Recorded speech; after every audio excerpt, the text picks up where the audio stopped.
Hey everybody, welcome to another episode, the first episode of the Westside Fairytales Horror and Lit Club for Season 5. It's been all summer since I talked to you guys like this last. This is for those of you who are new to the podcast and maybe just turning it on for the first time. This is not one of the horror story episodes. This is not one of the canon Westside Fairytales fiction episodes. This is a non-fiction chat around the fire with only me alone in my room talking to myself about horror and literature. We're going to do the recommendations for the month, which are the American Horrorplex Haunted House in Louisville, Kentucky, where my current hometown, and the really just incredible independent webcomic Kill 6 Billion Demons by Tom Parkinson-Morgan, an American cartoonist. We're going to get to the recommendations at the end. That's when we normally do them. And I'm just going to start off talking about the summer, some stuff I've been watching, some stuff I've been listening to, some stuff I've been reading. I think the thing that is just right on top of my head for the moment is the Lovecraft Country adaptation on HBO that aired from, I don't know, I guess it would have been July through October here, and it just finished up running this last Sunday before this episode is going to come out. And I have some feelings about it. Lovecraft Country is an adaptation of a book by the same name by Matt Ruff, who I am not remotely familiar with as an author, but I should probably follow up on him some. The executive producers are J.J. Abrams, Jordan Peele, who got the most name recognition from this, and the showrunner is somebody named Misha Green, who I am not very well aware of at all. She's basically done this and a historical drama called Underground, which I have only just heard about. She was a staff writer for Heroes, Sons of Anarchy, and a show called Helix. I've seen the first two and didn't finish either of them.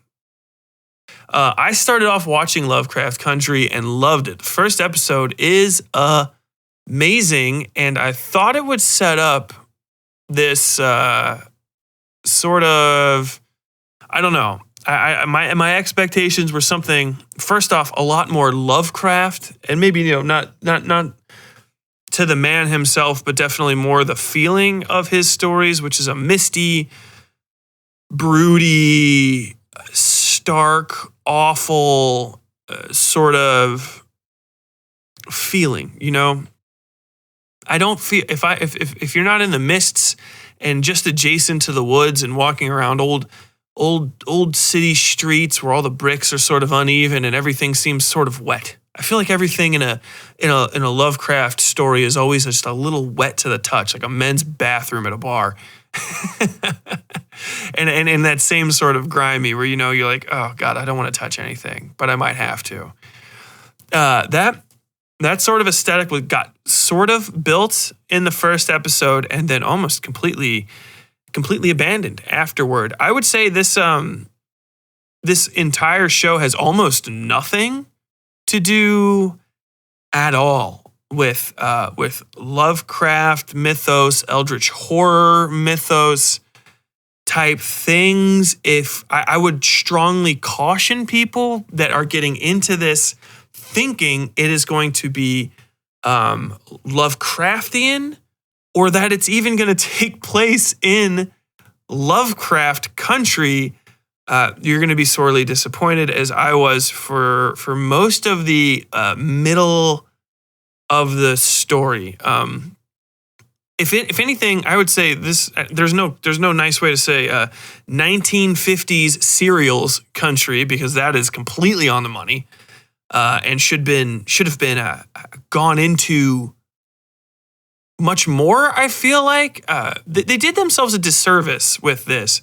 And it's another thing, but it's the second thing that I went into this season where the title of the work had fucking nothing to do almost at all, or was completely sideways from what the book was actually, or the work, the intended work was actually about. Lovecraft Country follows a young man named Atticus. He's a soldier, come back from the war in question being the Korean War, the Forgotten War, which I guess is one of the first wars that we fought that I think he was in an integrated unit. I'm not sure if that's the case or not.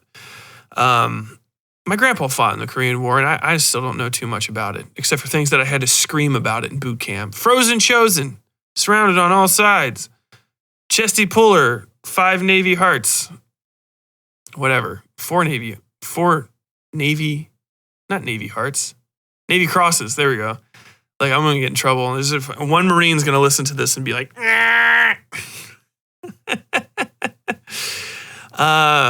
if you've ever read any 1950s, 1960s era serials, this is all of that shit. It feels like that's what was intended from the get-go. I've never read Lovecraft Country, the book. I might get around to it. I'm not sure. I have a thing with people saying that they're writing. I guess everybody kind of feels different about Lovecraft. I mean, obviously not the person. Yes, it's kind of hard to even talk about this shit. Eldritch horror. People feel different about Eldritch horror, especially that of Lovecraft's bent, ignoring all the racism and shit. Just literally the aesthetics of how that sort of show or that sort of story is supposed to feel. And I have my own. I want it to be very close to the Silent Hill sort of interpretation of Eldritch horror. Unimaginable monstrosities, really disgusting monsters, people that have been mutated, and things like that. Foggy streets, mysteries. I want somebody to pry the lid off of a dusty box and they're coughing, in the pry bar in some basement while someone else is checking up some dark unlit staircase with a lantern. That's like Lovecrafty feel to me. You know what I mean? And the Eldritch horror genre, like cosmic horror, whatever the fuck. That's a whole sideways discussion that really doesn't have that much bearing on this show anyway. They kind of mention like, yeah, Lovecraft's a racist. He wrote mean poems about black people. And it's like, yeah, he did. Everyone knows that. He's a fucking piece of shit. Even if they would have gone up there, that would have been more interesting. But what you get instead for Lovecraft Country, after the first 2 episodes, which is a linear story, which is very rushed at the end, the show sort of falls off the rails, and you get more like serials, which are short, basically, pulp fiction short stories and tiny little bits and chunks and little morsels of ideas of stories, like the very classic what if genre, where the entirety of the story is what if, like what if a little girl was scared of the cover of a book and was chased by it, which I feel like I am 99% sure that a kid seeing something scary on the cover of a otherwise like child's book, in this case it's Uncle Tom's Cabin, which I don't know how for children that is. I know mostly children read it, but and then that thing comes alive and chases the person, and it's a distended, sharp-mouthed creature. I feel like fucking Stephen King has done that like 3 times now. Not even joking. Let's see, times I can remember it. I think I can remember it happening. Obviously, Charlie the Choo Choo in the Dark Tower series comes up immediately. Also, I think very strongly that the mummy that no one ever talks about in it is off of the cover of a book. And it's the same mummy. And I think there's like one more. There might even be 2 or 3. Who knows? But that was a good episode. So, like I said, it falls off the rails and you start doing like singular people get their own episodes, sort of. Some of the side characters get their own little episodes. And they get a little hard to follow. The writing isn't great. You can tell there's a lot of different voices in it. And at some point, someone was kind of just unable to weave everything together in a tight-knit way. There's a lot of scenes that drag on to the deficit of much more important and interesting scenes, which are cut short. I mean, one of the most notable is episode 2, which is this, these 3 of the characters are trapped in this rich white person's house, and they're being toyed with for the amusement of the white people that are in attendance, who are all wealthy members of some sort of wizarding cult. And all of the more interesting stuff going on, which is, the main character's relationship to this, why any of these people are here, why this is going on, the why. The what if is why, why is the answer to what if, kind of. And you don't really get a lot of answers, and the answers that you get are fairly paltry. And then at the very end, like the major issue is just suddenly, and I mean quite suddenly, just resolved. And then and then we go on to the rest of the plot. And that's not to say that it's a completely unenjoyable show. It's actually pretty fun. Once I kind of accepted that it wasn't going to be very Lovecraftian or even very serious, then I started to take it. I started to enjoy it more, and it falls apart in the middle episodes, and then sort of comes back pretty strong toward the end. Some of the middle episodes I can barely even remember what happened in them because they were so odd or like just disconnected from the plot in any meaningful way. Yeah. And it's kind of hard to describe. I feel like I'm taking it out on this show, and I really shouldn't. At the end, I'd say go watch it. Go watch it and see for yourself. There's probably a lot of people that would enjoy it. If I had to say anything, it would be this is very much like American Horror Story. It attacks serious issues. It does a lot of emotionally manipulative relations with serious issues. But, it's not a very serious show. It's pretty campy, and sometimes it's extremely serious, but the tonal shifts aren't done very well. The special effects, I will take one of the final asides in this. The special effects are terrible, start to finish in this show. And it's not just the case with I guess HBO is like going out to some other studio, maybe the people that worked on Game of Thrones are done, but this is this is the channel that I associate True Blood with. And there's no special effects that are done in this that weren't done to some similar degree in True Blood. There's a lot of bleeding, there's a lot of blood, there's a lot of like flesh sloughing off of bodies, and gore effects, and they are all digital, and they all look like shit.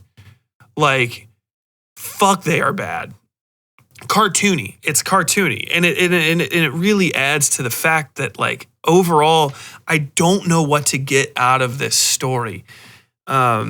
The ending is, yet again, predictable, not very satisfying. There's a lot of questions that are brought up and never really addressed. And, if you're going to have a plot hole or two, whatever, I don't care. But the thing is like a lot of the questions that are brought up are more interesting than what's going on in the show. Like, by the end of it, I really don't care much for Atticus as a person. He's kind of not a great character. Most of the people that are around him are more nuanced and interesting.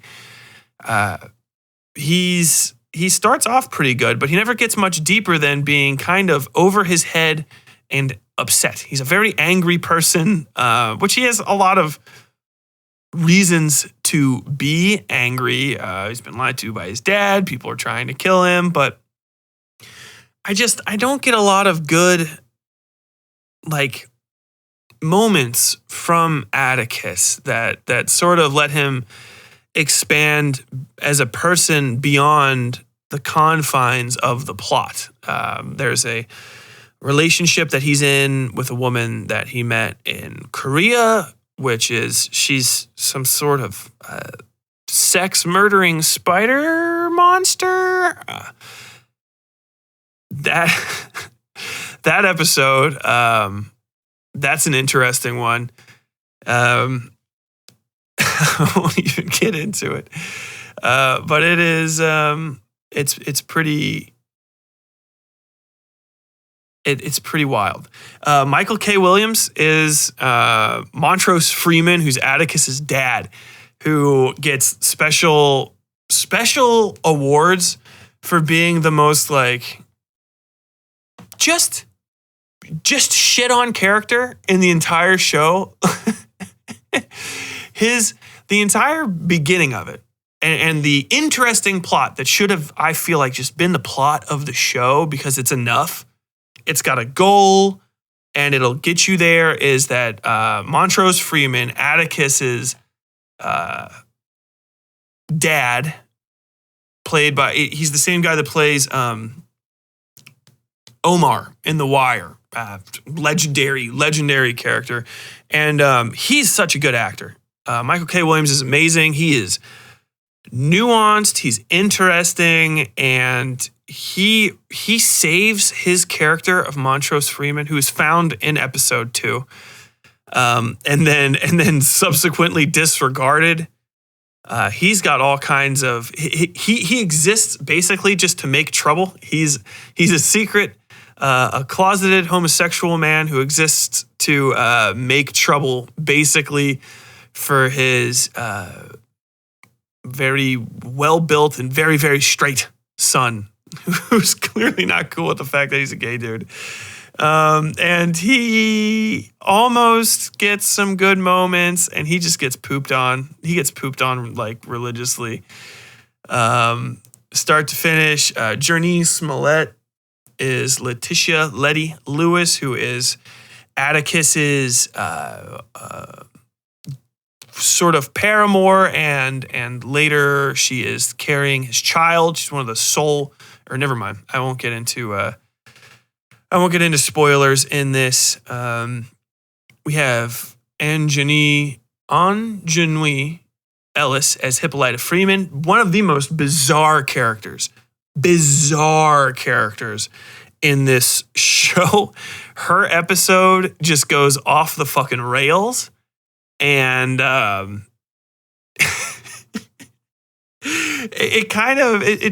it's one of those, I don't want to get into spoilers, but it is a wild ass ride of an episode that I enjoy alone, sort of. It gets extremely corny at points, extremely fucking navel gazing-y. Especially compared to like the rest of the plot that's going on. It doesn't make a whole lot of sense. Yeah. And then there's Ruby, Letty's half-sister. It's a small cast. And somehow I don't feel like I know that much about them motivations-wise, like why they do almost any of the stuff that they do, other than that they feel like they kind of have to. Or that they're forced to. Their relationships to things are kind of banal or dry or curious. I feel like I want to just talk about this more, like maybe in an independent video. But ultimately, I would say check it out. The show is deeply flawed.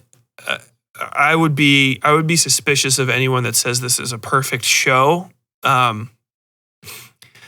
It is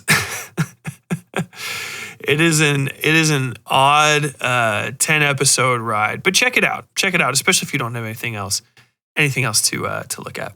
The other things I want to talk about are Hulu's Books of Blood and Hubie Halloween by the man, the myth, the legend himself, Adam Sandler. Books of Blood. I didn't really like it overall. So Books of Blood is a 2020 adaptation of Barker's same short story compendium that was released back in the mid-'80s. So it is fairly old. Older than me, as a matter of fact. 35 years-ish, and it is directed by Brannon Braga, written by Adam Simon, who I don't know, and Brandon Braga, and stars Britt Robertson, Frida Foss-Shen, Nicholas Campbell, and some other people. They would probably prefer I didn't mention that their names were associated with this project. Books of Blood is not good. Books of Blood is fucking boring. It is an hour and 45 some odd minutes of just disjointed, dull, and grossly uninteresting storytelling. The first story follows a young woman whose name I neither remember nor care to look up because she's boring, and if you're that boring, I'm not going to remember your name. She is a very wealthy white girl who lives in a very nice house on the ocean, clearly some like LA type stuff. It's that 1960s, the whole house is made out of glass type thing. It's a really cool house.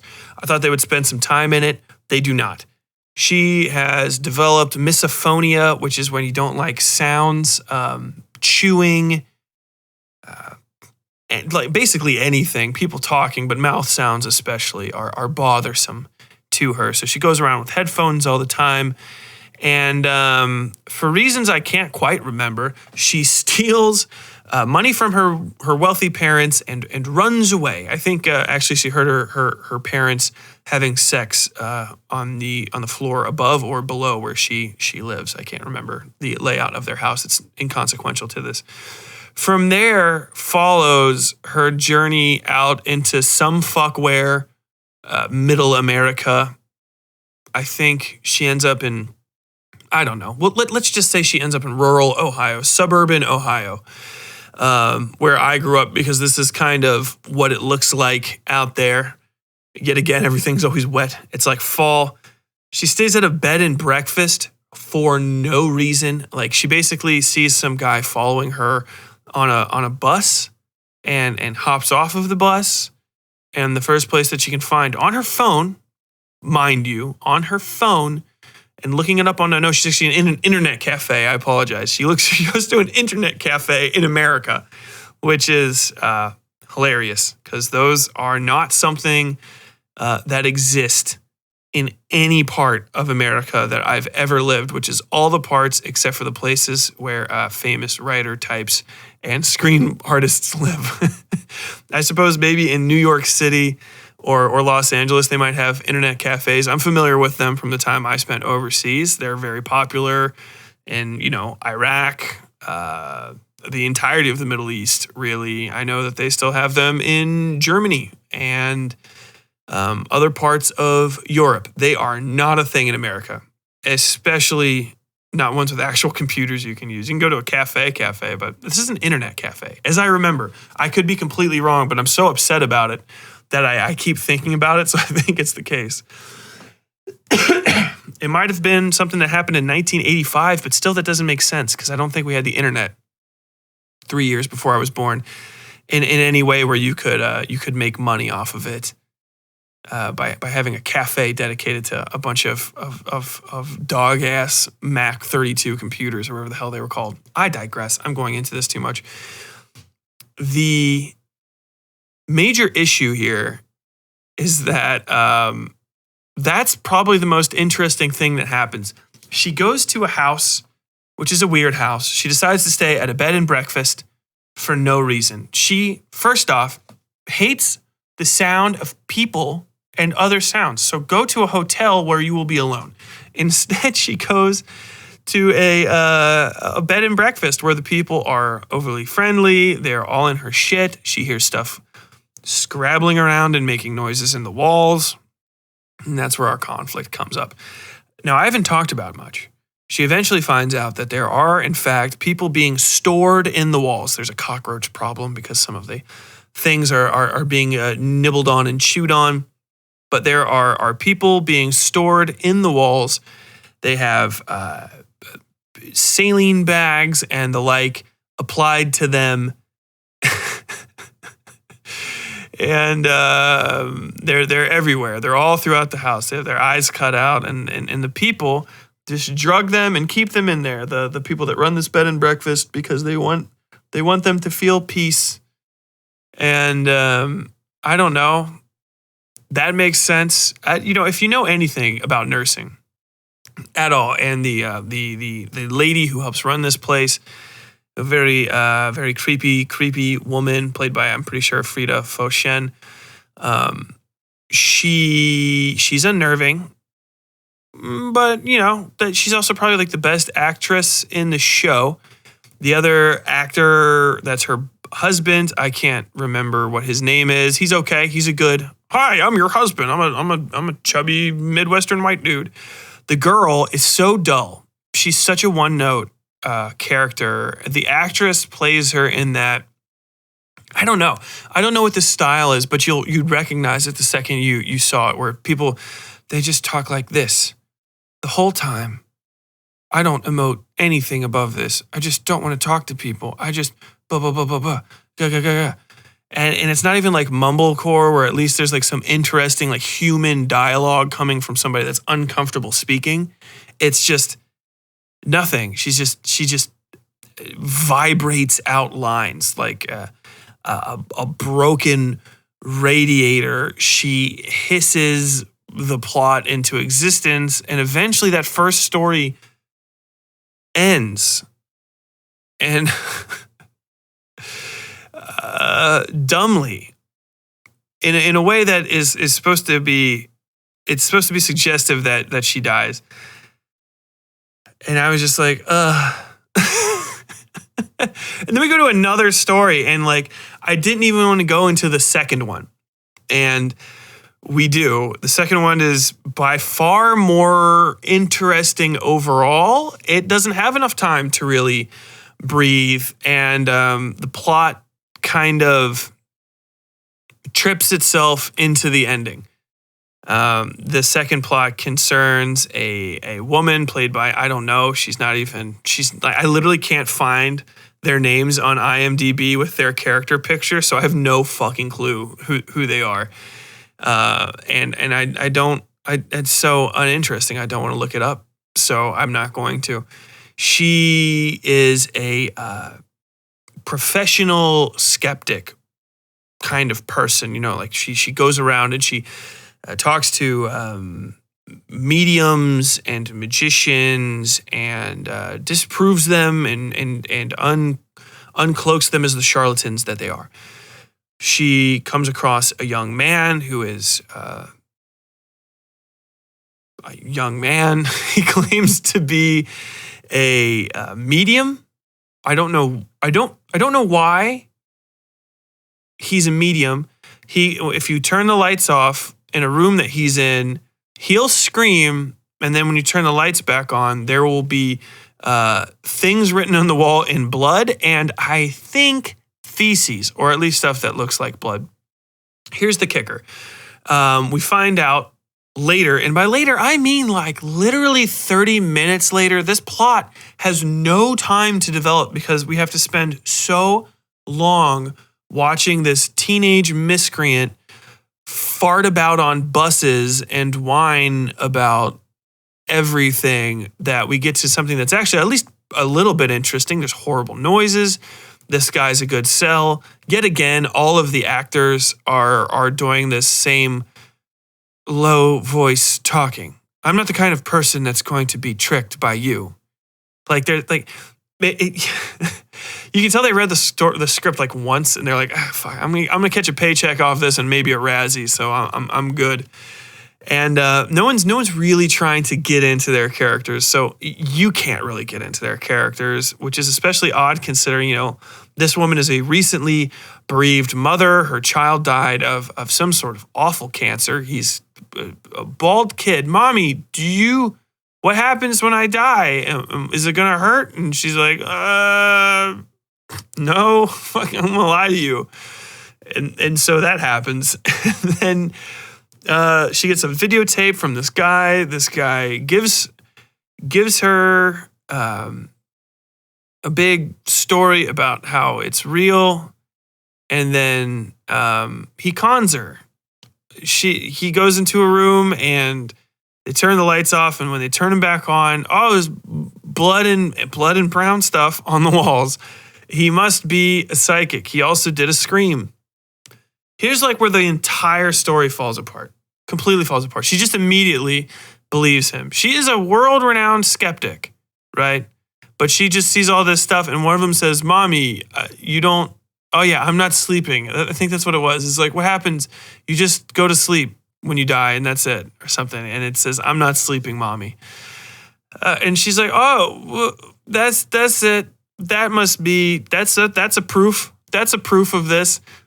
Like, she wouldn't test the stuff on the walls to make sure it was blood. Like, somebody has to clean that room. It belongs to the university. No one's just going to leave it there. There's all these kids, and it's really kind of dumb. And then they find the guy seizuring on the floor. We find out later that his whole plan was he pays a janitor employed by the university to somehow get inside these like closed cells, right? That they have these like interrogation room viewing areas. I don't know why just a janitor is allowed in there. It seems like that's like for experimentation and stuff. Like I went to college. I've seen like the science labs and stuff. I'm pretty sure general janitors aren't allowed to like go inside the like clean rooms and stuff. It's I hope not. I hope they have specialized cleaning crew. But this is clearly just a dude that mops the floors that just takes bribes to get into science labs. Which also, if you've been to a college, most colleges have endowments for doing research that has nothing to do with educating the kids that go to school there. And keeping all the stuff in those areas completely secret and not letting anyone in there is like one of the most paramount things, because that's how you do industrial espionage. This school pays for this, but then somebody else steals it and publishes it, and then they own it, sort of bullshit. So that's already just kind of hard to believe. And then he says he went in there, he paid that guy, and he went in and painted some sort of highly specific disappearing, reappearing ink shit on the wall. I don't know. He uses a very specific chemical term, but it's disappearing, reappearing ink shit. It is literally the plot from Who Framed Roger Rabbit. Fucking come at me if I'm wrong.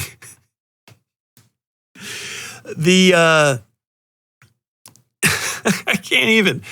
The crux to this is that he has to go in naked and do it, and she checks his mouth and stuff and touches his balls and makes sure that he's not hiding anything. But what he really did was he hit a spray bottle that makes all this stuff reappear in a vent that has no screws on it or is just like easy to fucking pull in and out. Like, so she did no checking of her own room beforehand and like would just go up to the walls. Cause I'm sorry, even if you have like fancy disappearing, reappearing ink stuff, if you ever use that shit in real life, you can still tell something was on the walls, like it was wet, like a liquid touched this wall, dust is gonna settle on it. You're gonna clean dust off the wall. It's not that easy. But then the lights go off and he retrieves this. Here's the thing, the whole place is mic'd up so that you can hear him like breathing, shuffling his feet. So I guess he's just screaming loudly, clearly going to one side of the room and like trying to scream over, pulling this metal grate off the wall and then still screaming while he's spraying stuff. And then they turn the lights back on, and the spray has fully coated every inch of the wall and displayed all of this stuff. And that's his con. And I thought it was going to be that he made up the con and he really could do this stuff, and he's just trying to break up with the lady because she's much older than him and he's a pretty hot young drunk boy. You find out like what happens after this is she buys that shit hook, line, and sinker. She never tests the walls. She never does a second experiment. She just fucking goes for it and starts up a whole cult, like a medium conversation society, and she's going to be embarrassed by it, and it's this whole thing. And then she finds out that he's cheating on her with a hot young chick who's actually one of the woman's students, and she gets mad, and he reveals his great swindle, which is so frustratingly dumb. I remember every fucking second of it. I was watching this with my wife and just being like, what in the fuck are you talking about? Like, how is that even possible? The spray can, by the way, that he uses is like one of those little, like the super strong potpourri spray cans that people keep on the back of their toilet in some houses where it makes the whole room smell. It's that thing. And so that's what he uses to spray the entirety of a like 15 by 15 square foot cell. Every wall is covered, I think, including the glass. So he's spraying the glass. It's patently ridiculous. But it's a good scene for a second at the beginning. That's the thing that sucks, is before the reveal of that, it's actually kind of cool. And then the reveal happens and you're like, oh, fuck. And then you hope that it's going to be that the twist is it's going to be real. And it ends up being real, but it ends up being real for extremely dumb reasons and nothing to do with the guy. Oh, God. And then we get to the third. I'm not even kidding. Then we just go to the third story. There's a climax and a final bit to this, but it's blah, blah. We get to the third story and we go back to a guy that was in the very first beginning of the framing device, where this is a guy, I'm looking for the books of blood. Is this two dudes who are, I don't know why they're even really looking for it. I guess they think they're going to make money. They hit up some dude that owes them money and he hasn't paid. And he's like, no, I'm about to find the books of blood. And they're like, oh, you give me the books of blood, eh? It's a typical, I'm a gangster. I'm a fucking gangster. It's stupid as shit. I have no idea where this is supposed to take place. Suburban Chicago, maybe, I guess. Bordering on rural Chicago with gangsters that dress like they're from the modern era, but for some reason speak like 1920s era fucking toughs. Oh, my God. They're embarrassing. They go to find the books of blood, and everything goes wrong. It's a big curse. It's a big curse.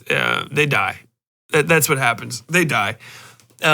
Nothing particularly interesting happens to them. It's quite literally the last 15 minutes before the last 15 minutes of the movie. So it starts at like the last half hour or so. So if you're doing the math in your head of how much I'm talking about this, you're like, that's a lot to be packed into a really small amount of time. But also you didn't talk about that first lady that much. And that is, you are correct.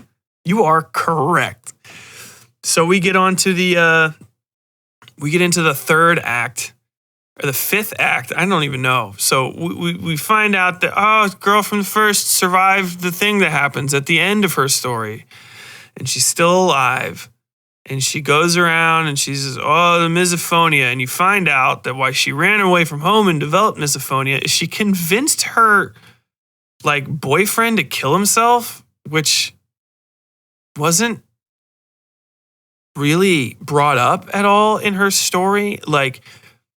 She's tied to a suicide and all that stuff. That's very clear. And the guy that was following her, we find out, is that dude's dad.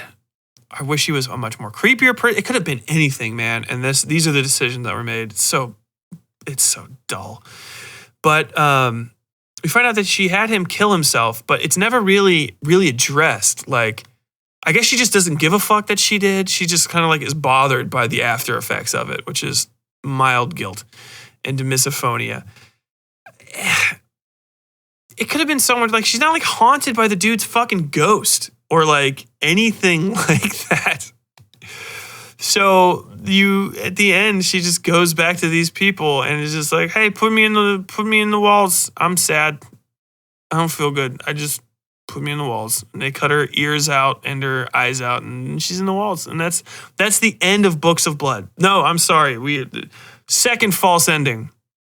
Then they cut to the lady from the second story and she's like, whoa, maybe your name's going to be in the Book of Blood next. And I'm like, I hope not. Actually, you know what? I know it's not going to be because I'm not that fucking boring. Jesus Christ. It is just the most utterly dull movie I've seen in a while. I fucking hate horror anthologies most of the time. And it's so weird because they have so much potential. Like they should be good. I think the best one is the Trick or Treat. Trick or Treat as a horror anthology is fire. Great framing device, great middle stories, and it all comes together. And I think like it's not even really maybe supposed to be a horror anthology. I can't even remember if they're separated by credits in that, but it's so good. And it feels like one cohesive film with three great individual stories around it. And they have reincorporations and stuff. And this book tries to do it. Everybody kind of, and I mean kind of, comes across each other at some point to some degree. And, you know, it's like that, the big reveal. Oh, they were in the car that almost hit her. Oh, but it's just so dull. Let me tell you about something that's not dull. Hubie Halloween. Fucking Adam Sandler, the animal. I fucking hate Adam Sandler movies most of the time. Because I feel like he doesn't give a shit and he's just trying to make films. And I don't know if that's true. That's just something that people say about him that kind of feels like the case. But you know, I can't get too down on the guy. But apparently he promised the world that if Uncut Gems, which I haven't seen yet, but I want to watch, was snubbed for an Oscar, then he would make the worst movie ever as a Halloween movie. And he came up with Hubie Halloween. I unapologetically love this fucking film. It is trash, and it tries to be trash so hard and so well that I'm in it the whole fucking time. It's so insane. Because, you know, you shit on like people like Adam Sandler because it's like, oh man, you get budgets and you throw them away and blah, blah, blah, blah, blah. But dude, all of the people in his movie are fucking actors. They can act. The people that aren't actors that were like quite literally just jammed into it because, I don't know, Adam Sandler thought that they were goofy looking or cute or adorable or whatever.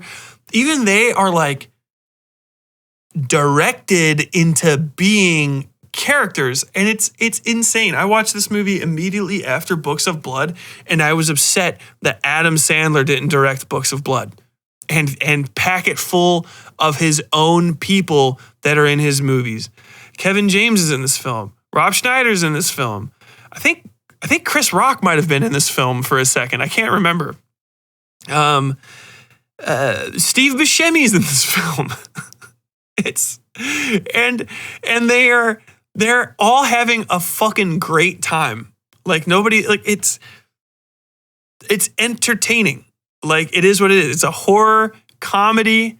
It plays on horror tropes. It is Adam Sandler literally telling Adam Sandler to go fuck himself through the lens of Adam Sandler. I don't even know how to say it. I absolutely think I will say with a caveat, I was drunk as shit when I was watching Hubie Halloween. But I wasn't that drunk, and I was crying, laughing. I was unbelievably happy. I Books of Blood was so boring, it stressed me out. Like I'm getting to a point now where I kind of feel like I have to watch stuff. And when you get into that point, like you can't just turn it off. So like if I had to watch Books of Blood, right? If like I was just like, hey, let's watch it, and we started watching it and it was really, really boring, I would have told Sam, my wife, like, I'm turning this off. I'm done. But now that I got to kind of talk about stuff for the podcast and we're going to get back to doing the YouTube stuff pretty soon, I I have to finish a lot of these. And some of them are so fucking bad that I get upset. Like I'm like physically angry at the show because I have to watch it. I'm like, what the fuck, man? Like, why are you doing this? Why are you making these decisions? Why is this the best product that you could put on screen? Like, I'm fucking stuck here watching it, man. And I don't feel like that's a bad call either, because if you're coming from Hollywood back in the day, I used to pay $20 to see fucking movies like this. Or what's $20 today? $10 at Showcase Cinemas. Like, hey, let's go see this fucking whatever. It looks really cool. And then you go there and you're like, fuck, man, how much longer is this? And I never walked out of movies because I always thought that people that walked out of films were like, dude, you're a fucking pussy. You don't get to talk about it. But goddamn, like, so I just start thinking about the film like overly hard. That's why I'm going back to Books of Blood, because it's so dull and bad. And it's like, man, you guys had so much money that you could spend on a film. Why not do other things? Like, why did you make any of these decisions that you made? Like, when you were sitting down writing for 10 or 15 minutes or however fucking long it took you to shit this script out, like, were you not just like looking back at it and just saying like, man, I don't think this is the show I want to watch? Or did somebody just say like, hey man, here's $10 million in drug money, use as little of it as possible on the film and then pay yourselves. We're gonna launder this so we don't have to pay taxes. Oh my God, dude. That's the feeling I got from Books of Blood. Hubie Halloween, I love Hubie's fucking thermos. A reincorporated element, a successfully reincorporated element. Hubie, played by Adam Sandler, is a Adam Sandler character. He is a man boy with a weird speech and pattern. He talk like this. It's like literally the absolutely worst water boy, Bobby Boucher, all of those mixed together and then amplified and run through distortion. He's not talking like this. I don't know what I'm going to do. It's fucking amazing. He has a thermos that he designed while he was in the Boy Scouts. And it's a universal tool, which I haven't seen in anything in a while. And I didn't realize I missed.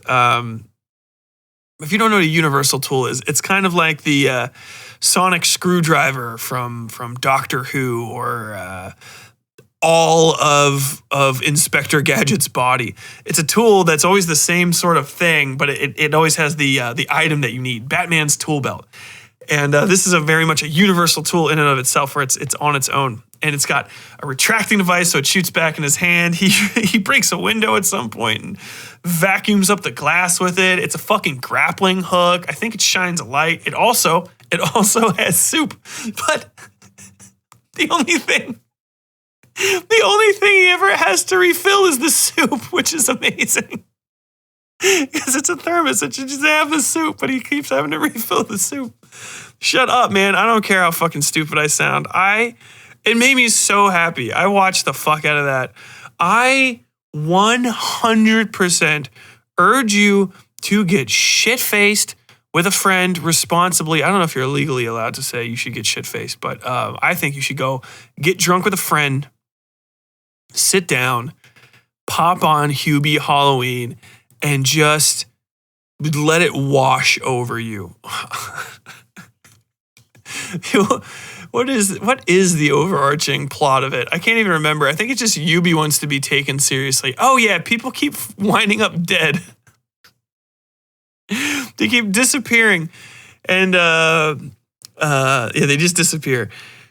And they're trying to figure out who it is, and people start blaming Hubie because he's a fucking weirdo, and I would have blamed him too. It's not even like, oh, he's just a sweet, innocent man. It's like, Hubie is fucking weird. Hubie is weird and overbearing and awful, and I love him. And he's everywhere wrong. constantly. So you know, like the thing where you see at the beginning of a movie, sometimes somebody riding their bike is like, "Hey nerd!" Somebody throws something at them, or they're walking down the hall. That happens continuously through the whole movie, no matter what's happening. Hubie has to ride his bike everywhere. He doesn't drive. And anywhere he goes, people are throwing it starts with eggs, right? And like candy. And by the end, people are throwing like fucking like mufflers and shit at him. And it's always just like a 3-second scene of him just like, riding his bike. And just shits. He's just dodging shit as he's driving. Doing like back rolls and stuff and 180 back rides. It is the dumbest fucking movie, but it's all heart. You can tell everybody was just like, dude, we're going to make the dumbest Adam Sandler movie we absolutely can. I do not fucking doubt for a second that there are some kids out there that are going to pick up this movie unironically or ironically and just start watching it for the rest of their lives in Halloween. Like there is some, seriously, dude, there's got to be some 15, 16-year-old fuckabouts like I was at that age who are going to see this and be like, oh, this is the dumbest shit ever, dude. Hey, do you want to sneak beers out of my dad's fridge and fucking watch Hubie Halloween and get shit-faced and then go throw eggs at the fucking trick-or-treaters? And everyone's going to go, yes, we want to do that. And they're going to continue doing that into their 30s and into their 40s, and then they're going to pass it on to their kids. That's what I think is going to happen. This is going to be the next fucking Rocky Horror Picture Show, or at least a parallel Rocky Horror Picture Show for people that are afraid of drag queens. Oh, Hubie Halloween, man. Like, if you have to have something, I think that's the, if I have to, I really wanted to talk about both of those specifically to compare them. You have to have something that your movie does. You have to have a goal to accomplish with any piece of art. Like, really. Lovecraft Country, I feel like, missed that opportunity. I don't know what goal they were trying to achieve. It wasn't telling, and I think that's the point, is that they had tried to achieve a lot of goals and ended up making a kind of confused and, because of that, at times very dull product. It wanted to be a show that was a celebration of old Pulp Fiction, serial type, little miniature books. I don't even know what to call those. Pulpies, I think, is actually what you're supposed to say. Like a celebration of old pulpies and stuff and their relation to this young black man that grew up in the 1950s in Chicago. Well, I guess he grew up in the 1930s and 40s, but you know what I mean? Living in 1950s Chicago. But it also tried to be a really, like, smarter than it actually was. Kind of critique on race relations and identity and stuff, which is cool, and I liked a lot of those parts, but not very subtle. Kind of on the head. It's and fallacious. It's like, I get it. I know what you're trying to say. If you move on to the next thing, you can say even more stuff. But if you stick with this one thing, it's going to be like any lecture, dude. Any lecture that goes on for more than 5 minutes, people they turn it off. And they just keep going and keep doing it and keep doing it and keep doing it. And so you start subtle, and then you stop being subtle, and then you start explaining things, and then you start monologuing. Like, your character is actually monologuing what she learned. Like, okay, yes, thank you, Lisa Simpson. We understand what you learned at the end of this episode of The Simpsons. That is like more than one or two characters in Lovecraft Country can't leave stuff unsaid. But they try to accomplish too much of that stuff. It also tried to be this cool sci-fi show and this horror show, and then there was all these little side plots, and nothing was resolved very well. And it ended up being confused. It lowered a show that started off as a 10. First episode's a 10 to me. It was fucking amazing. If the entire show would have kept, dude, literally just that tight 3-person cast and that plot thread of them going up into Lovecraft Country, which is like foggy New England, that would have been great, but it wasn't. And so because he didn't stick to some trunk of your tree, you can have branches, but have a trunk for your tree. But if you don't, it kind of falls apart. With Books of Blood, they had nothing. Books of Blood is 3 cards trying to make a castle while sitting on opposite sides of a table. It stands on nothing. If your goal is to scare people, you should have had scarier. If it was to weird people out, you should have had weirder stuff. And most of all, you need to have more human characters if you want me to give a shit about them. Everybody talks so much at length. A fucking Stephen King's thing. Well, you know, when I set out to write a horror story, a lot of people I see, they try to write stories about incredible characters in normal situations. I try to write about normal characters in incredible situations. Like, there you go. That's the fucking seed from which any good horror story, really almost any story starts. You don't have to be incredible. You don't have to be blah, blah, blah. Make the character fucking interesting. I don't give a shit what happened to anybody in Books of Blood because I don't fucking like them. I don't know them. Some of them I actively despise. The main first girl character, who's the first and last person, I guess, to quote unquote die in the story, is she's an abomination of a character. She's boring, also unlikable, also stupid. Stupid as fuck. Her decisions make no sense. So you end up just not caring. And there's nothing that the story tries to stick to. There is no strong central pillar. If you want to do that with an anthology, a Halloween anthology, you do Trick or Treat. Trick or Treat is about following the rules of Halloween. What are the rules of Halloween? You follow the fucking rules of Halloween, or little fucking Jack is going to come and fuck your shit up. That's fucking, I remember that because it's so good. That's your central thing. Okay. That's what and then you branch off from there, and then you can do all kinds of incredible stuff because you can always come back to that trunk for solidity. And then Hubie Halloween was just, we're going to make quite literally the dumbest fucking Halloween movie that's ever been made and have a great time doing it. And that's exactly what you get, dude. It's a blast. I would turn that on in the background of any Halloween party I was at a certain time of night, and I think it would be fire. Literally, the best time for that to be on is between like 10 and midnight, which is right when like the trick-or-treats stop, the trick-or-treating is completely done, and you've kind of cleaned up, and everyone's a little tipsy, and you want to sit around and laugh at some shit right there before you maybe go out to the bars at around midnight. If I'm gonna schedule your Halloween for you, there it is. Trick-or-treating, 6 to 10, 6 to 8, 8 to 10. I don't know where it is. I think most places it's actually 6 to 8 now. In my neighborhood, when I was growing up, it kind of went to 10 p.m. and no one said anything, but who knows? But then you still have like the kind of stragglers coming home and stuff. And, you know, you clean it up, you take your pictures. Right at 10 to midnight, man, we get the kids are going to bed. Put the kids to bed around 10 to midnight, or send them off, I don't know, to watch YouTube videos and play some Among Us in the next room. I don't know what you modern parents are doing. And then you just drink and talk and have Hubie Halloween on in the background. Go to the bars afterwards. All the other time, you know, Halloween, put your Halloween on around 4 p.m. That's the best time to watch Halloween on Halloween, not when it's dark out.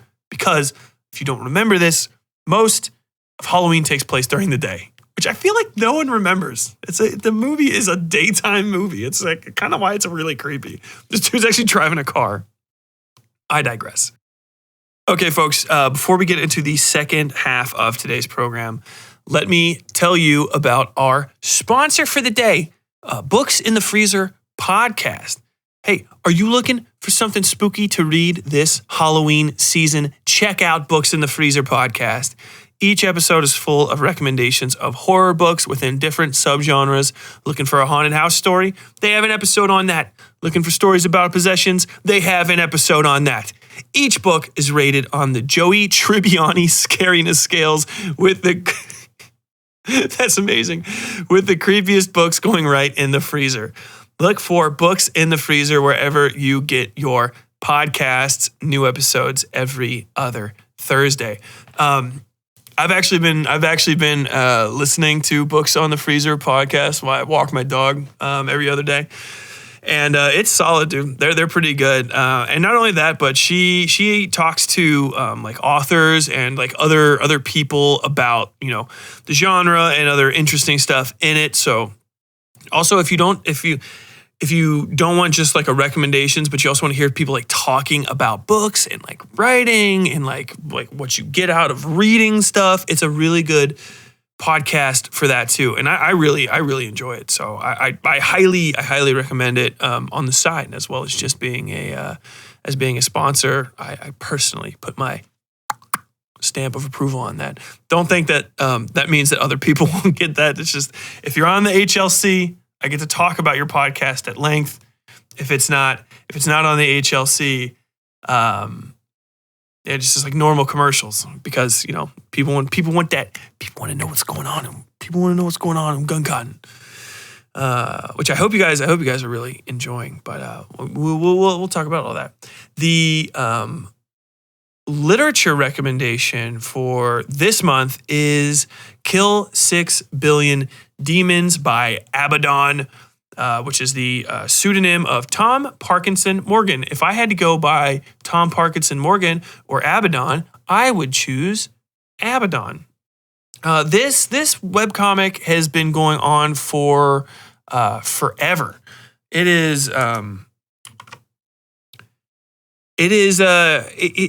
7 years so far, a little over 7 years in the making. It started out as a choose your own adventure style web comic on the Microsoft Paint Arcade, or Microsoft Paint Adventures, there we go, forum, which is the birthplace of a lot of different web comics. And if you don't know about MS Paint Adventures, man, then you've probably never heard of Homestuck. And you know, maybe I'll talk about Homestuck someday, because I read all of that shit on a whim, and it's a trip. It's probably, I would say Homestuck is the most successful webcomic that has ever been made. I think the merchandising is still out there. It was so successful, it launched the careers of random people that like made free music for it and created some of the best received indie video games of all time, including Undertale. It's old Toby Hooper, I think. Toby Cooper? I can't remember his name, but it doesn't have anything to do with this. Anyway, Tom Parkinson-Morgan, Abbadon. He made this comic. It follows the adventures and growth of a young woman named Allison Ruth, who has a dimensional gate key, a god key, shoved into her forehead one night while she's basically getting into some heavy petting with her at the time boyfriend Kaid. It goes wild from there. Dude, it's almost hard to talk about. It's kind of hard to nail down. She goes on some adventures, but the story itself is wild. It reads like myth and legend, and is a wonderful tribute to basically like, and also a tribute and kind of a kick in the ass to religion. A kick in the ass to religion as religion. Obviously, there's gods in this. There's 777 demiurge gods, demigod type gods, drawn down to a meager 7 at the time of the comic. There was a singular god for a while named Kisun, I think. And that's all way before the events of the comic. And his power was kind of lost. There's angels, there's demons.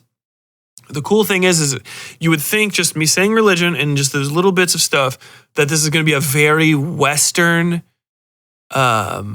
especially Western mid-European, Catholic-based religion story, and it is not.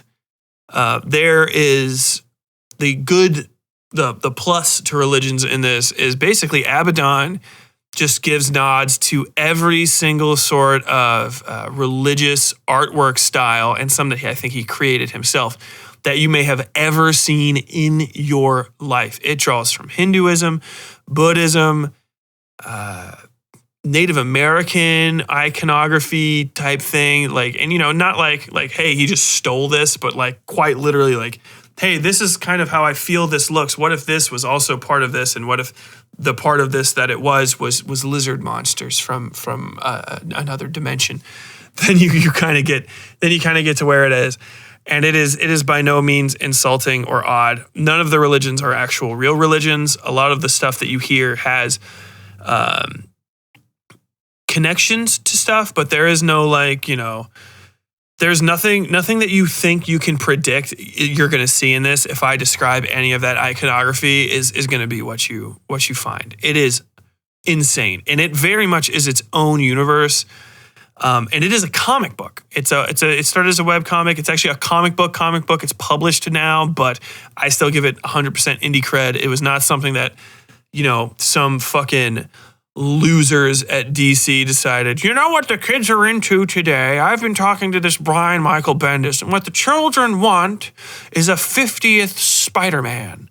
They've had Spider-Man that was a Peter Parker. They've had Spider-Man that was a Miles Morales. But what if this time we do a Spider-Man that's a Lois Lane? And they're like, well, I don't think we can do that, sir. And you're like, oh, why not?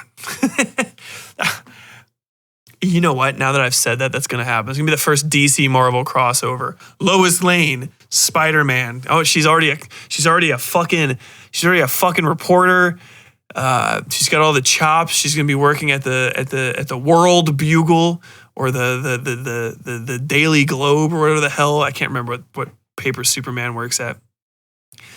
The Daily Bugle, and maybe it is the Daily Globe. The Globe Bugle. J. Jonah Jameson and Mr. Mystical Pixix.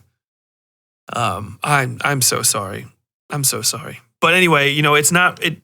There was none of this that was done by committee. There is none of this that's not the singular expression of one person's creativity, and you can tell. And also, almost every single frame of this is like a fucking Where's Waldo painting level of complexity. There are page after page images that are long shots of a city from far out, where you can see people buying food at a market in a food vending area, and you're in like a bar place, where everybody's doing this. And then in the very far distance, you can see people like doing construction. And by the way, the entire thing takes place in a area called the Red City, with few exceptions when they travel out of it to the distant worlds owned by the seven demiurges.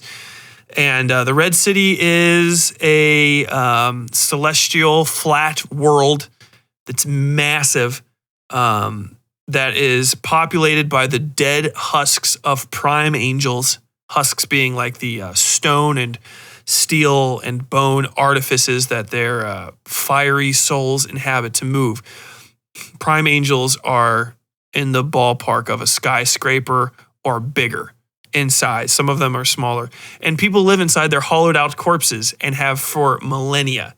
So like you can see just layers on stuff. Like I would not be surprised if Abbadon didn't have a strong background, if not deep love of archaeology, because you can tell all of that is present here. Like you see places that look like all the best parts of like Morocco and Greece and Italy and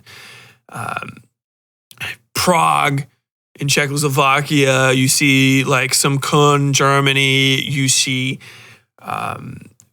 Mumbai represented, Hong Kong. I can't keep even naming cities. The one I haven't seen is anything like New York or LA, which makes me extremely happy. Legendary world cities, not from the North American continent. Nope, wrong. Sorry. Chapultepec. Places like, I cannot remember the name of it, but the great ziggurats all throughout South America and the South American jungles that rise up around them, and the Aztec ruins there, the Incan ruins up in the mountains, like those things, like where you have the big rope bridges and stuff.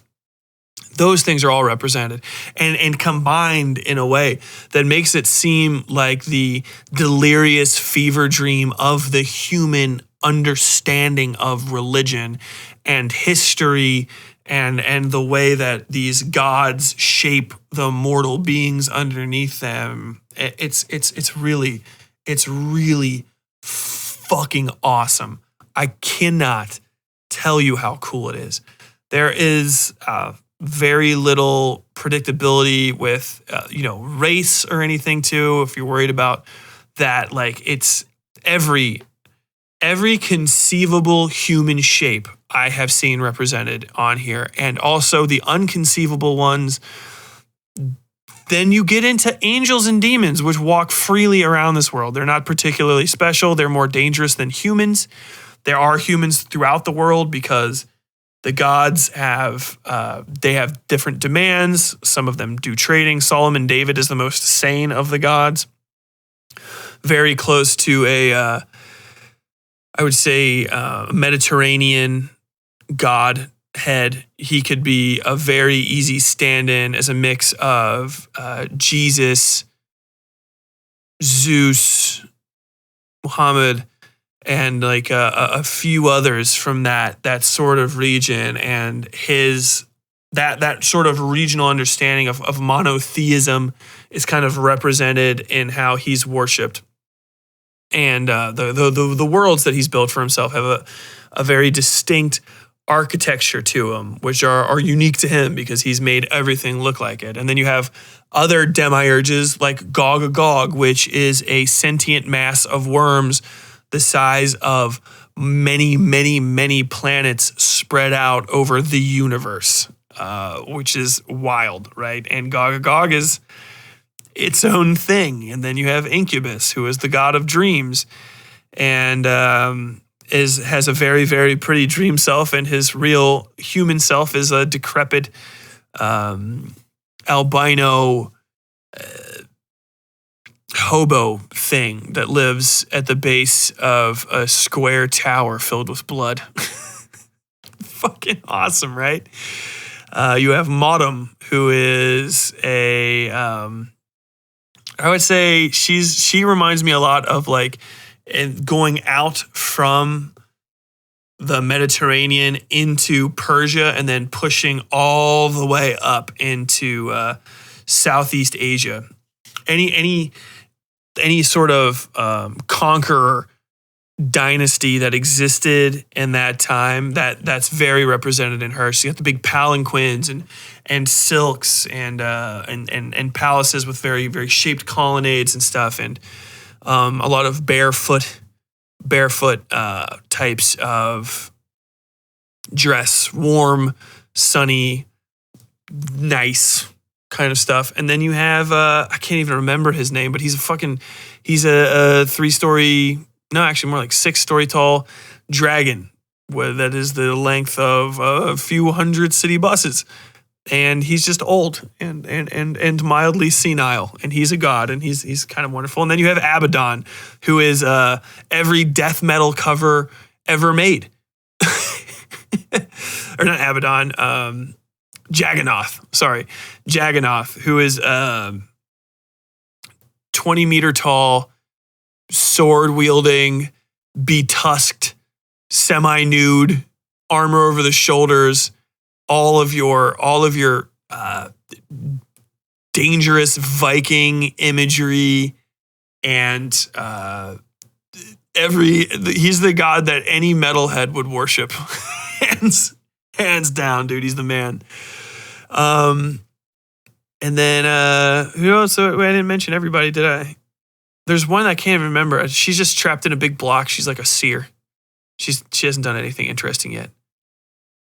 Modem Incubus. Yeah, I think that's pretty much it. And then you got Allison. And then you have demons on top of that. Those guys are just demiurges. They're not even angels.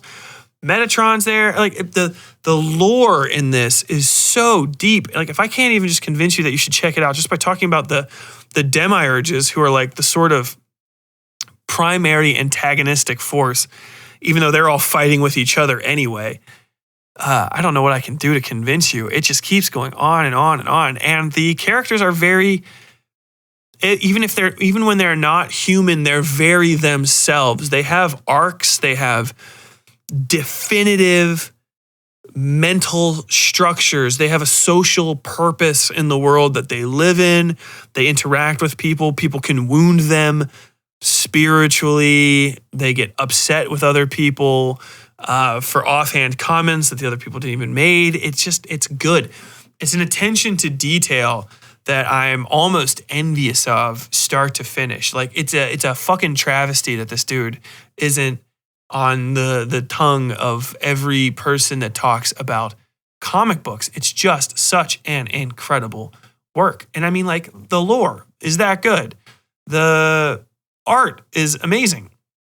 And some of the art's like a little, I guess you would say, quote unquote, sketchy. It's not so it's sloppy, but it's definitely a little bit rushed, especially in the earlier ones. But I mean, the dude had a fucking full-time job. And I don't think when he's putting stuff out, he does not miss his dates. So like if he says like every Friday, he hits every Friday, which is rare for comic book people, but these are full color, sometimes full spread things. And the artwork has never been distracting enough to me to say like, oh, that doesn't look particularly good. It's just not perfect. And I think the only reason you'd even really notice it while you're reading this is because every once in a while you'll see something that he sat down to take like a few extra hours on, and it's wild, dude. It's insane. He's working at a level equal to and higher than most quote unquote professional comic book artists that are working these days. It's insane. And I feel like the American comic book industry, which is in like it's basically failing. It's probably going to be non-existent in about 10 years, and it's for the best.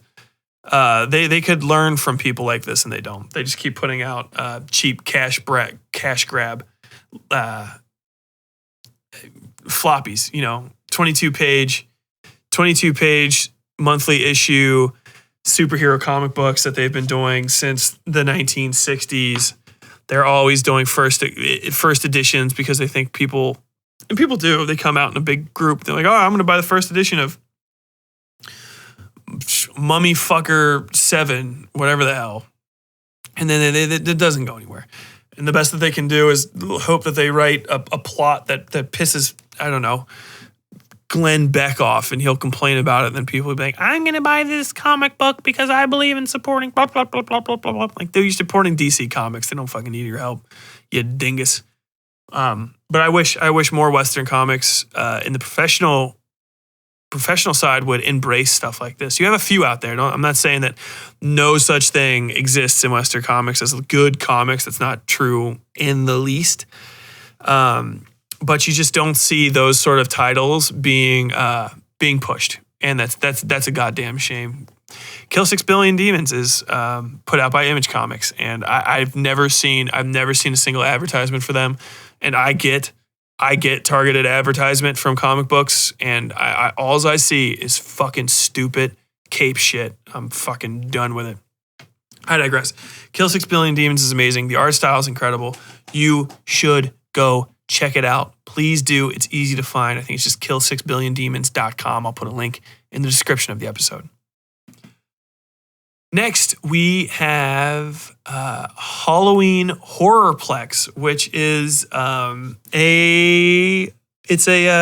haunted house. I've always wanted to talk about haunted houses. I think I promised that I would talk about a haunted house and recommend it on the podcast at some point.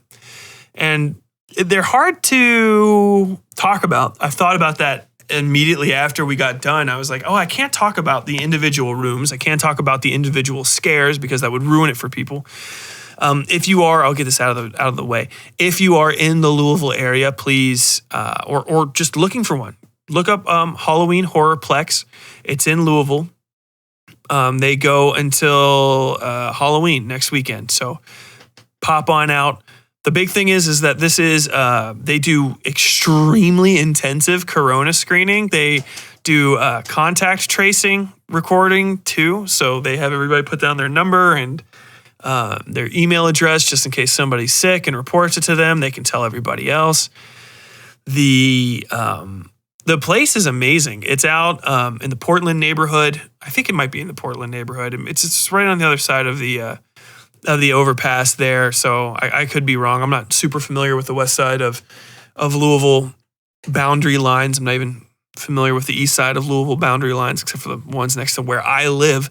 But it's in a old abandoned industrial complex. You know, those like you turn off the highway on accident wrong the one time, and then you take a right, and all of a sudden you're on a street that's just warehouses. It's one of those, just a few blocks away from the river. It's dark. The street itself is scary on its own at night. You park in a busted old parking lot next to some what we call bandos, abandoned houses in Louisville. And I don't know if these are necessarily like fully abandoned, and we don't know. So they were completely clapped up with boards, which is pretty rare in Louisville. Like normally you see like a big sheet of drywall drilled in place over the windows and the doors, but this one had all kinds of boards and shit. Like they're prepping against zombies, and we were like 30% sure like these guys are worried or are trying to not worried. they're trying to like show up and make the house even scarier, which is completely possible. The Horrorplex is fucking huge. It's the entire inside of like a factory. You go in 3 or 4 at a time. I think the max is 5, and I think they prefer groups of 3 to 5. There's probably more when it's off season, or when it's not off season, but when it's not fucking COVID, you know? But it was a great experience. I've been to a lot of haunted houses in my life. I'm 50-50. When I got out of the Marine Corps, I wasn't very good with them because like getting startled scared the shit out of me. And I'm 6'4". I'm a very large guy, and I'm kind of broad shouldered and stuff. Like I can smash some people up, but I don't do that. But there's a very bad habit that morons that are my size have in haunted houses, and that's they lash out at people, or they like, hey man, you'll scare me. They like push people and stuff. So I always make sure when I go into haunted houses to keep my hands in my pockets the whole time. It's usually cold enough that I have a hoodie on too, so that makes the haunters know that they can get close to me, and I'm not gonna like grab onto them or anything, and they can go ahead and try to be as scary as they want. And I strongly suggest if you go to haunted houses and you're a larger man, or you're remotely intimidating, or if you scare easy and put your hands up, keep your hands in your pockets. It's a good way to let the people in the haunted house know that you're not going to do anything dumb. People that walk around with their hands up in front of their face, not good. I've got friends that do this from high school that they're haunters, right? And every year they show bruises and stuff, or like cuts on their head because some guy's like, "Oh man, get out of my space, bro. Get the fuck out of my space, bro." Like, dude, you're in a haunted house. What the fuck? But they show up drunk or stuff. If you go to Halloween Horrorplex, you shouldn't. They have very strong rules against being drunk. You're not allowed to be drunk. You're not allowed to have any liquor on the premises. Also, if you go to haunted houses and rides and stuff like that in general, try not to be shit-faced at them. It's not cool. But Horrorplex was great, man. It was really great. They had a lot of interesting stuff. They had cool effects. I won't say exactly what it was, but like, you know, like pneumatic lifts under the grounds and stuff to make a room feel like it's shaking, and people jumping out of the goddamn ceiling, and that's just so much fun. I love a good haunted house. I hate people that ruin them. Maybe that's really why I wanted to talk about haunted houses, because this one was great, and I hate it when people ruin stuff like that. This is a classic. They had people working out in the in the line, which is always fun. And they had their own plot line going on. There was a creepy hobo type guy that would come up and ask people for stuff. And then if you gave him something, he would take it and he would leave with it. And sometimes he would bring up other stuff. So like we have the Tark, I guess, but you have Tark cards. Somebody gave him their Tark card, like an expired Tark card, and he ran away with it. And they're like, wait, I need that back. And then he gave it to somebody else for like a quarter. And then there was another guy who was some sort of hillbilly with a baseball bat, is the best way. And he would skitter around underneath the lines outside with a baseball bat on knee pads and get up in people's face and ask them what their names were and tell them that their names were wrong. And then he would say, I'm looking for somebody. Have you seen him? And he would describe the hobo character. And whenever he saw him, he would chase him down. It's fucking wild. And sometimes I think he made him give some of the stuff he stole back, which is kind of great. There wasn't a ton of people out there. I wish there was more. Also, we went at the beginning of October. I wish I could have found a way to put that in one of the episodes sooner, but this is kind of like the only way I could get it in, unfortunately. But if you are in the area, you should definitely go to Halloween Horrorplex. And also, if you're out there and you can find a COVID-friendly, social distanced, masks on haunt, you should go support them because, you know, everybody's hurting this year. So if you can find a way to get some of that cash into that community, make it so that it's available next year after this fucking nightmare has passed, that'd be awesome of you. And I think they would really appreciate it. I would too, because I like going to haunted houses. Yeah, man. I think that just about wraps it up. Hey, I want to start doing something. If you guys have any questions about the podcast, if you have any comments, any concerns, if you have anything to say about the episode in general, hit me up, man. Send it to westsideFairytales@gmail.com. Tell me what you thought. Did you hate Hubie's Halloween? There's got to be a few of you out there. Did all of my questions, comments, and concerns about Lovecraft Country fall on deaf ears, or do you think I just did not fucking get it? I'm that guy. I didn't get it. If that's the case, let me know. Come out, talk to me, hit me up on the Westside Fairytales Facebook page, Westside Fairytales Horror and Lit Club on Facebook, where you and like-minded people can talk about this episode, the normal story episodes, and the stuff I talked about, as well as horror news, lit news. Hey, if you are a small creator, tell me about your podcast. Send me an email about that, or your book, or your movie you've got coming out. If you've got a haunted house or an attraction that's similar to that, tell me about that. Come on out and let me know. We'll get a space for you out here on the podcast, and we'll try to broadcast you out there. In your subject line, just say like, "Hey, small podcast," and or small creator, and I'll try to check that out, and maybe we can get some eyes and ears on your stuff if I like it, or maybe even if I don't, but I appreciate it as a project. Who knows? New episode in like a week, isn't it? Nope, 2 weeks. Thankfully, I got 2 weeks, which is great. These 5-week months. Oh, God bless them. 31 days. Just a little bit of extra time to work on stuff. I've got to get caught up. I'm getting things done. I'm about to start writing again. I actually did write a story a little while ago that I think is actually too fucked up for the Westside Fairytales. It might be one that you guys never get to see. I'm not sure. Maybe it'll end up as a special patron-only episode on Patreon. But then again, maybe not. Maybe it'll end up if we start doing short story collection seasons again soon. Maybe it'll end up that way, or as a summer minisode. Who knows? I'm always interested in getting those things out to you guys. That's my biggest concern, so to say.